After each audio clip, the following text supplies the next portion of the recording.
La 8e journée de Super League, la 5e journée jouée consécutivement et un hommage rendu à notre regretté Marcel Nepehoun dit Timash, disparu subitement lors d'une rencontre de Super League Futsal avec son club de l'ASPTT, le football calédonien en deuil.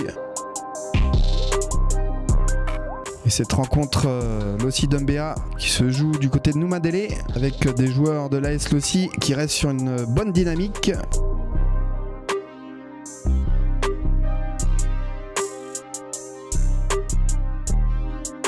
Les Oranges qui vont d'entrée de jeu essayer de très vite trouver la faille avec un retour gagnant, celui de Nathanaël Mahen, un renfort de taille cette saison pour l'AS Lossi.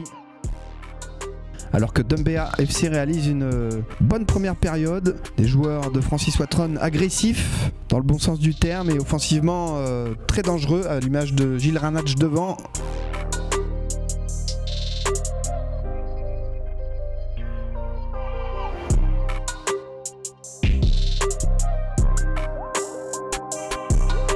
Et puis Jimmy Watou, le numéro 10 Dumbéa, qui aura réalisé une belle performance samedi dernier. Dumbéa qui retombe parfois dans ses travers, avec des pertes de balles dans leur camp.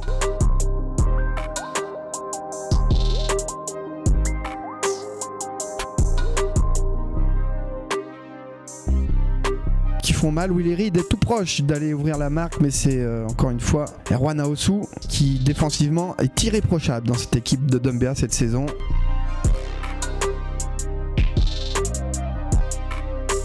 Dumbéa qui insiste avec Waya tout proche de tromper la vigilance de la défense de l'ASL. Et là encore une grosse occasion pour Dumbéa à la mi-temps, 0-0. Et au retour des vestiaires, les deux équipes qui se rendent un peu coup pour coup.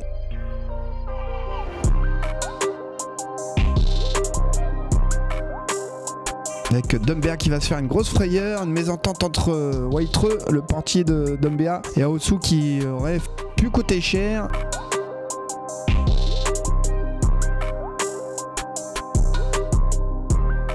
Et puis finalement, à la 61e minute de jeu, l'AS Lossi va ouvrir la marque sur un corner. Robert Waitreux qui marque contre son camp. C'est en tout cas ce qu'a désigné l'arbitre à la fin du match. Un CSC. Et surtout Lossi qui prend les devants, un but à 0 dans cette seconde période.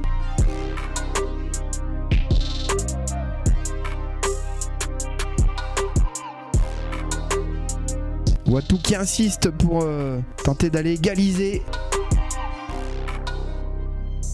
Alors que l'AS Lossi va procéder en contre.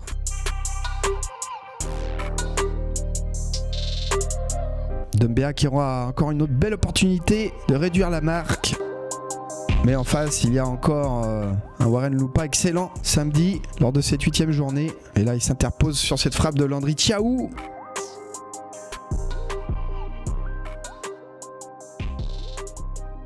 Dumbéa ne reviendra pas et Lossi l'emporte 1-0. Lossi est leader au sortir de cette 8e journée.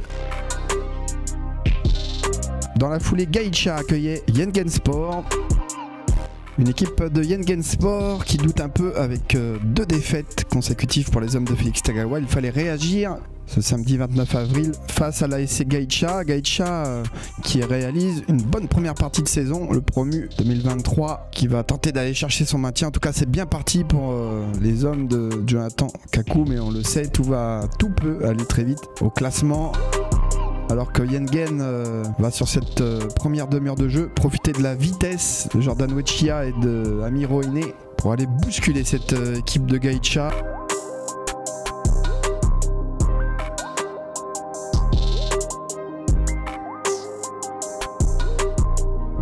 Une équipe de Gaïcha plutôt bien en place avec notamment sur le côté gauche Renzo Toto intéressant. Tandis que devant, Jordan Wechia va avoir l'occasion d'inscrire son 8e but de la saison. Il vient buter sur le portier Dani Kaeze. Énorme occasion pour Yengen. Mais c'était parti remise puisque pratiquement dans la foulée, Cédric Sanso va ouvrir le score à la 36e minute de jeu.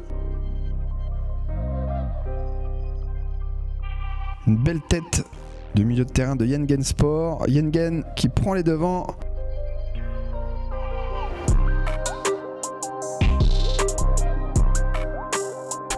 Et ça va très vite avec notamment Jordan Wechia. À la mi-temps, Yengen mène 1-0 face à Gaïcha. Gaïcha qui va tenter de revenir en seconde période forcément. Avec quelques situations intéressantes.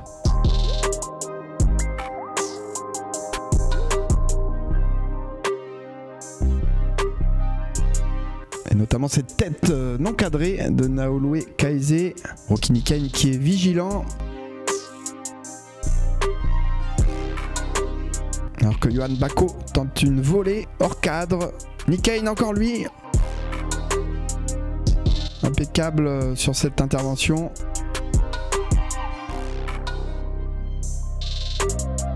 Naoloue Kaeze qui tente à nouveau. Yengen qui aurait même pu breaker, mais Ivanoé Bami rate sa reprise. Et puis le tournant, c'est ce carton rouge reçu par Cédric Sanso, deuxième avertissement. Il reste 10 minutes à jouer, Yengen évoluera à 10 contre 11. Gaïcha du coup qui insiste pour revenir au score. Et ça va être chose faite sur ce ballon relâché de Rocky Nikain. Ça revient dans les pieds du numéro 16, Rock Ele Maea. Un but partout. Il aurait dû être signalé hors jeu, le joueur de Gaïcha. On revoit ralenti, il n'y avait pas deux adversaires derrière lui. Il était bien en jeu, mais le but est validé. Roiné tout proche de redonner l'avantage à Yengen dans la foulée. Et puis une fin de match complètement folle avec une main qui aurait pu pour le coup être signalée. Difficile à juger, en tout cas les arbitres ne donnent pas penalty. Et le score reste à un but partout.